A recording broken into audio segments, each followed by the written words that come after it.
বন্ধুরা, কেমন আছেন সবাই? সোনার সংসারের নতুন একটি ব্লগে আপনাদের সকলকে স্বাগত জানাই। বৃষ্টি সকাল থেকে এইভাবেই পড়ে যাচ্ছে। আর বৃষ্টির মনে হয় এটাই নিয়ম, জানেন তো, বাচ্চাদের যত স্কুল শুরু হওয়ার সময়, স্কুল ছুটি হওয়ার সময় মানে এমন একটা বিরক্তিকর লাগে। যেরকম বর্ষা সুন্দর, সেরকম কিছু অনেক অসুবিধাও হয়। রাস্তাঘাট তো অনেক জায়গায় ডুবেই যায়, অনেক মানুষ অনেক অসুবিধার মধ্যেও পড়ে। আবার বৃষ্টির আমেজটাও ভালো লাগে। প্রত্যেকটা সিজনেরই তো প্রয়োজন, প্রত্যেকটা সময় সময়। আর যেখানে বর্ষাকালীন প্রসঙ্গ, সেখানে ইলিশ মাছের নাম তো উঠবেই। এই বছর আমাদের বাড়িতেই প্রথম ইলিশ মাছ এলো। ইলিশ মাছটা খুব ভালোই লাগে, আমরা তিনজনাই খুব ভালোই বাসি খেতে। আমার ছেলেটাও খুব ভালোভাবেই খেত। এখন করে হঠাৎ করে কি হয়েছে জানি না, ইলিশ মাছের প্রতি ওর একটু পছন্দটা কমে গেছে। ওর বক্তব্য যে ইলিশ মাছে প্রচণ্ড কাঁটা, ভালো লাগে না খেতে আর। কিন্তু আগে ও কাঁটা ছাড়িয়ে ছাড়িয়ে কী সুন্দর খেয়ে নিত অনেকগুলো। ভালো লাগলে আমি বলতাম, বাবু এক বেলাতেই যা খাবার খা, তো 2 পিস খেয়ে নিত একসাথে এক বেলাতেই, কিচ্ছু প্রবলেম ছিল না। এখন যত বড় হচ্ছে ওর জানি না কেন টুকটাক কিছু সমস্যা দেখা দিচ্ছে। আর ও সর্ষে দিয়ে ইলিশটা তো খুব ভালোই লাগে। আবার ছেলের বক্তব্য, না মা, সর্ষে দিয়ে ইলিশ আমার তিতকুটে ভাব লাগে, আমি খাবো না, আমার ভালো লাগে না। তো সেই কারণে ভাবলাম যে এমন একটা রান্না করি যেটা সবাই খেতে পারে। তো নর্মাল যেরকম মাছের ঝাল করা হয় সেভাবেই আজকে ইলিশ মাছটা মাছের ঝালের মতোই নর্মাল ইলিশ মাছের ঝাল করব, যাতে সবাই খেতে পারে। না তো ওর ভালো লাগবে না, আর আমরা কি করে সেটা ভালোবেসে খাই বলুন তো। ইলিশ মাছটা যখনই আমি রান্না করি বাড়িতে, তখন আমরা একবেলাতেই খেয়ে নিই, দুপুরের মধ্যেই। যদি ভালো লাগে 2 পিস খেলো একবেলাতেই, বা ভালো লাগলো একবেলায় 1 পিসই খেলো। কিন্তু রাত্রেবেলায় ইলিশ মাছটা খাই না। শুধু ইলিশ বলে নয়, যে কোনো নোনা মাছই রাত্রেবেলাটা না খাওয়াই ভালো। কারণ একটু যাদের গ্যাসের প্রবলেম থাকে, অ্যাসিডিটির সমস্যা থাকে, তো ইলিশ মাছটা কী হয়, একটু গ্যাসটা ঝট করে হয়ে যায়। তো শরীরের দিকেও সচেতন হয়ে খাওয়া দাওয়া করতে হবে। শুধু ভালো লাগছে বলে খেয়ে নিলেই হবে না, যাতে সবাই সুস্থ থাকে সেইভাবে খেতে হবে।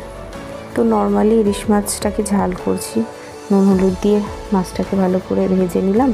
নিয়ে তারপর কড়ার মধ্যে পেঁয়াজটাকে লাল করে, টমেটো, কাঁচা লঙ্কা দিয়ে, ধনে গুঁড়ো, জিরে গুঁড়ো, হলুদ গুঁড়ো সব কিছু দিয়ে একটু মশলাটা কষিয়ে নিয়ে তারপর একটু জল ঢেলে মশলাটাকে একটুখানি ফুটিয়ে নেবো।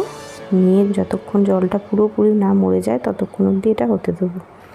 তারপর জলটা যখন ফুটে মরে একদম তেল ছেড়ে দেবে, তখন হালকা জল দিয়ে সেই যতটা গ্রেভির আকার ততটা পরিমাণে জল দেব। দেওয়ার পরে মাছগুলোকে ওই গ্রেভির মধ্যে দিয়ে দেবো।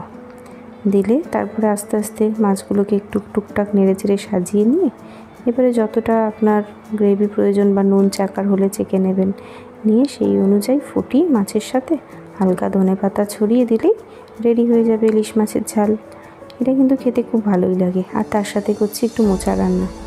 মোচা রান্নাটা খেতে খুবই ভালো লাগে, কিন্তু যাদের হাতে সময় থাকে না, তারা কিন্তু সময়ের অভাবে মোচাটা কুটতে পারে না। তো আমার ওই একই সমস্যা হয়, কিন্তু আমার শাশুড়ি মা আছেন, উনি কুটে দেন, আমাকে হেল্প করেন একটু কোটা বাছার জন্য। সেই কারণে আমাদের প্রায় সময় মোচাটা খাওয়া হয়।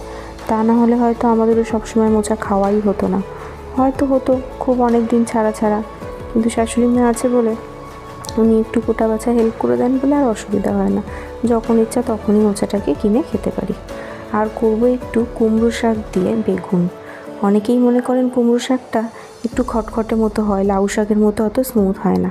কিন্তু আমি বলবো, যখনই কুমড়ো শাক করবেন তার মধ্যে আপনাদের যদি বেগুনে কারোর অ্যালার্জি না থাকে, একটা বেগুন দিয়ে রান্না করবেন, একটু আলু দেবেন, টমেটো যা দেওয়ার দেবেন, সেটা আপনাদের নিজের পছন্দ মতো। তাহলে কি হয়, বেগুনের সাথে কুমড়ো শাকটা মিশে গিয়ে অনেকটা সফট হয়ে যায়, অত খটখটে লাগে না। এখন আমার ছেলে স্কুল থেকে এসে গেছে, এবার দেখি ইলিশ মাছটা তার সামনে নিয়ে গিয়ে সে কী বলে। খাওয়ার আগেই না আগে থেকে বলে বসে, মা আমি খাবো না। এটাই একটা ভয়, জানেন তো। রান্না করলাম, আমরা খেলাম, অথচ ছেলেটা খাবে না, ভালো লাগে বলুন তো। তো দেখা যাক, ওর সামনে এবারে নিয়ে যাই সে কি বলে। মাছটা একটু গরম করে দিই যাতে ও খেতেও ভালো লাগে। আর ঠান্ডা তরকারি বা ভাত, এমনিও ওয়েদারটা ঠান্ডা ঠান্ডা থাকলে খুব একটা ভালো লাগে না। আর আমাদের এমনিই সবসময় একটু গরম করে খাওয়া অভ্যাস, সেই কারণেই মাইক্রোওভেনটা আরও কেনা হলো। বারবার গরম করার জন্য অনেক সুবিধা। এই ছোটোখাটো জিনিস সবসময় বারবার ওটাকে একটা কড়ার মধ্যে আজড়িয়ে তারপর গরম করা অনেক ঝামেলা। তার থেকে এই একটু বাটিতে, মাইক্রোওভেন প্রুফ কোনো বাটিতে করে একটু গরম করে দিলাম, ঝট করে হয়ে গেল। দাঁড়ান নিয়ে যাই দেখি ছেলেটার কাছে। বাবু এই দেখ, ইলিশ মাছটাকে ভালো করে ভেজে দিয়েছি, আর বেশি কাটার সমস্যা হবে না। আর সর্ষে দিয়েও করিনি, তোমার খালি তিতকুটি লাগে, সর্ষে দিলে নর্মাল মাছ ঝালের মতোই করেছি। আর অসুবিধা নেই তো? না। খাবে তো এবার? হ্যাঁ। যেই দেখেছি ভিডিওটা অন করে ওর সাথে কথা বলছি, অমনি ছেলেটা আমার একটু লজ্জা পেয়ে যাচ্ছে জানেন তো ক্যামেরার সামনে। তো আজকের এই ব্লগটা আমি এখানেই শেষ করলাম। আপনাদের কেমন লাগলো অবশ্যই জানাবেন। ভালো লাগলে চ্যানেলটাকে আপনারা সাবস্ক্রাইব করে দেবেন, আর ভিডিওটাকে অবশ্যই শেয়ার করে দেবেন, যাতে আরও অনেক মানুষের কাছে ভিডিওটি পৌঁছাতে পারে। তো দেখা হবে খুব তাড়াতাড়ি আরও একটি নতুন ব্লগের সাথে।